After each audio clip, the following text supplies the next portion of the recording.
a Thursday at 6:44 a.m. Okay, and I will start timing. I urge people, fighters, kickers, kickboxers, do not run. Running is a little bit overrated. It's fine for boxers though, because boxers, they use their legs a lot to punch, obviously, right? I'm gonna start jogging. They use their legs a lot to punch. Okay, if you guys don't know how to box, your legs are used a lot. But you're not getting any trauma in your legs. By that I mean, you're not doing the snap with the legs. You're not really kicking or jumping or taking kicks to the legs and this kind of thing. So in that sense, you don't have the same kind of knee trauma that kickboxers have, or or anyone who practices combat sports where they also kick, like MMA, taekwondo, karate, you name it. You're just a lot more prone to getting a knee injury. You're a lot more prone to wear and tear and this kind of thing. So this is part of the reason why a lot of Muay Thai fighters, even though they make foreigners run, they make them exhausted. They're like, yeah, run a whole block, run 10 miles every day. And then by the time they're actually learning their Muay Thai, their so-called Muay Thai, they're exhausted. They're done for it, you know? So yeah, it's something that Muay Thai fighters, Muay Thai trainers make foreigners do, because foreigners are stupid, especially Americans. And they're already kind of expecting this. They're expecting to run. So if you tell Americans the truth sometimes, they don't want to hear it. They want to hear about what's exotic. One of the things that I also talk about a lot on my channel is how Dutch kickboxing is superior to Muay Thai. It's superior to American kickboxing. It's superior to all forms of striking combat where you're punching and kicking only and not doing no grappling. So the best strikers are in Holland, okay? They are. Top level is K1. You see the K1 fights, like 70% of the people that won it, 80% of the people that won it were Dutch. K1 is the highest honor in kickboxing. Nowadays it's glory, but a lot of these kickboxers like Don the Dragon Wilson, American kickboxer, you know, they fight with these shoot things where they're covering here, they're covering the heel, they're tip-tapping, doing points. They don't always allow low kicks. That level that Don the Dragon Wilson fought in, it's like they would lose against the N-class beginners here. There's different levels, guys. Like I always say, existen niveles. Levels do exist to this shit. This thing is taking too long, this red light. Levels do exist when it comes to striking and kickboxing. Beginners, nieuwling, we call it in Holland, and for nieuwling, which means new. Nieuwling is like a newbie in Dutch. Then you have C-class, C-klasse, as we say in Dutch. Then you have B-klasse, like we say in Dutch, and A-klasse, okay? So you have to win a bunch of fights in all of these before you get to A-class. So you have to win like 3-4 fights in N-class, 3-4-5 fights in C-class. I forget exactly how many, it varies sometimes. But you have to win a bunch of fights in these levels before you even become a pro in Holland at the level like that the Glory is in, or K1 is in.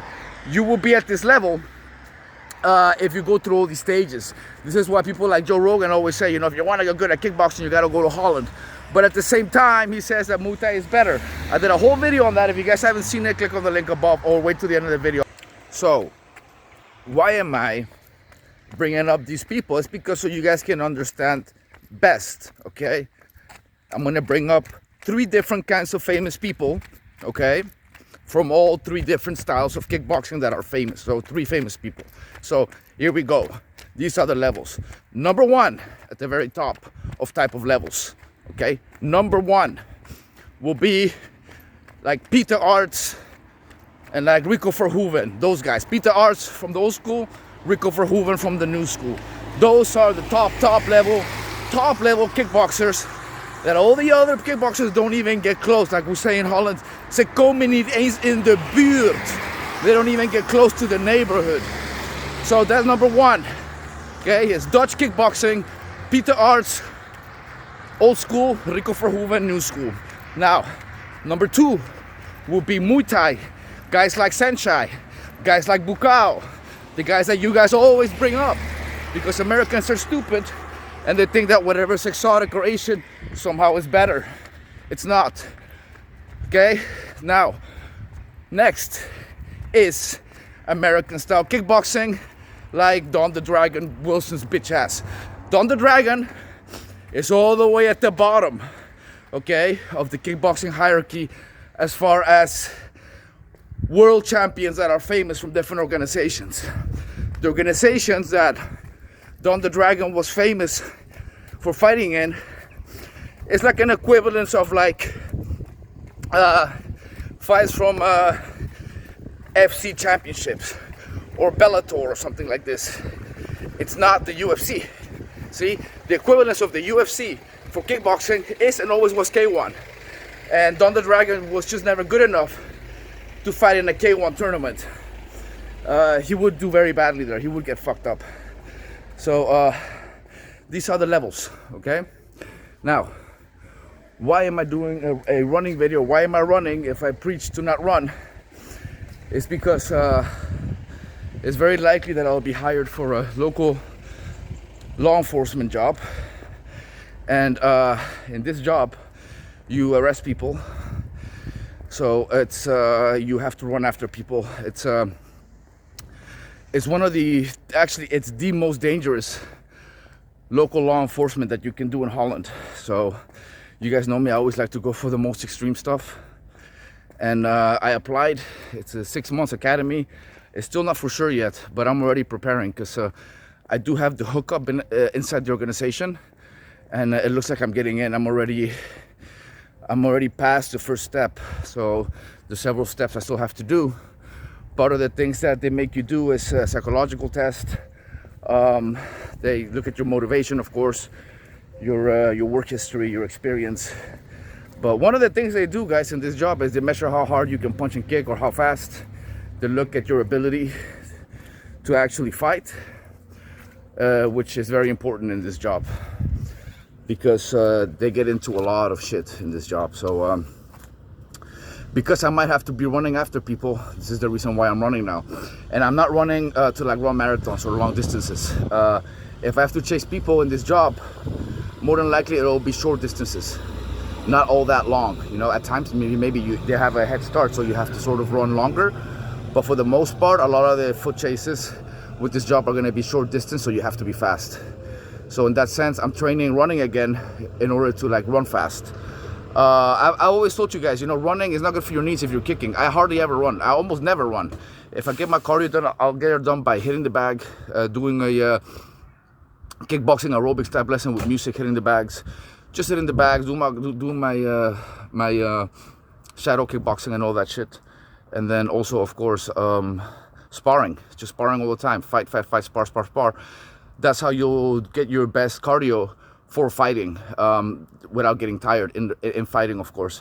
Boxers run a lot because they can get away with it. They can get away with a lot of jump roping, a lot of running. But if you're kickboxing, if you're taking leg kicks, if you're using your legs a lot, all that jumping up and down on your knee, all that repetitive trauma on your knee is not going to be good on the long run. Like, you're not going to have a long kicking career if you're always fucking your knees up.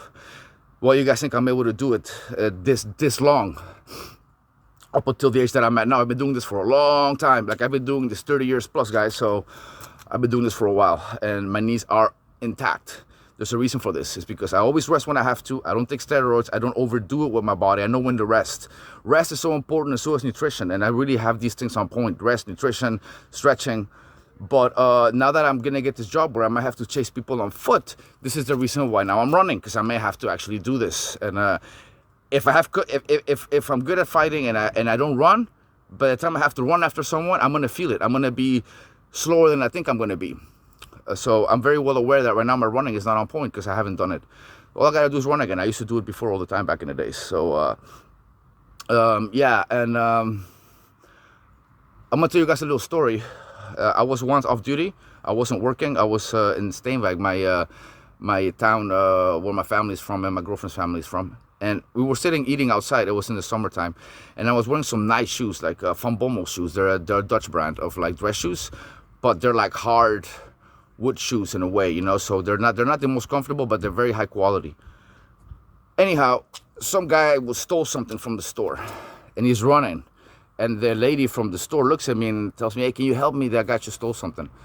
So I see that guy running, and I run after him as fast as I can, yelling, "Security, security, stop!" And then my grandma just happened to be across the street with some friends in another cafe outside having a drink. So she sees me running after a guy yelling security. So I must have ran after him for like probably like a kilometer or so, like over a mile, like about a mile.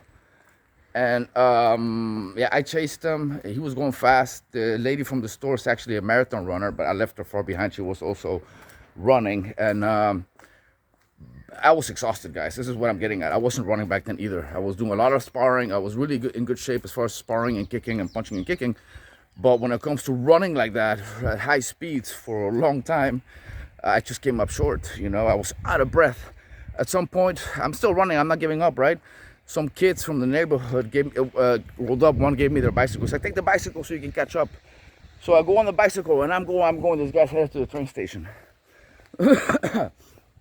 So I finally get there. I close him in with the bicycle, and I step off the bicycle. And at this point, I'm just exhausted. Like, my legs are cramping up. I could probably throw a kick, but not more than one. At that point, my legs were just heavy from the run. And at that point, I should have just flashed my badge and told him to get to the ground, because I had my security badge on me. And he was a foreigner, so he wouldn't have even known what kind of badge it is. But I didn't, because my legs were so cramped up, and I thought maybe I have to kick this guy.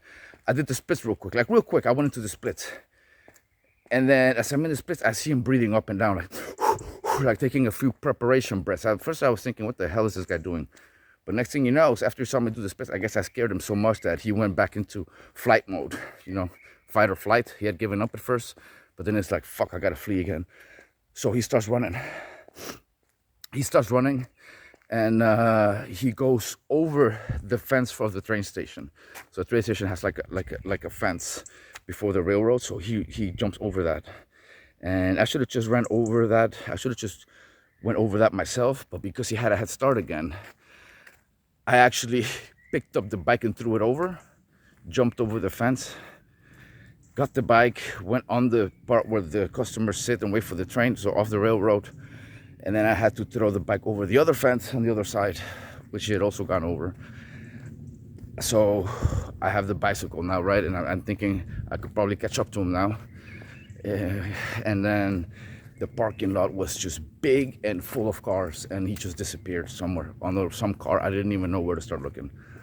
I looked around, and I'm like, there was so many ways he could have gone, and I just didn't see which direction he had gone in, because as soon as he turned, I was already so as soon as he turned left or right, I was still basically trying to get over the fence, so I didn't see which direction he went in. It would have been smarter for me to look which direction he went in. But the point of the story is that I chased someone on foot, and he got away because I wasn't running, and that's not going to happen to me again. To the next video, guys. Catch you later.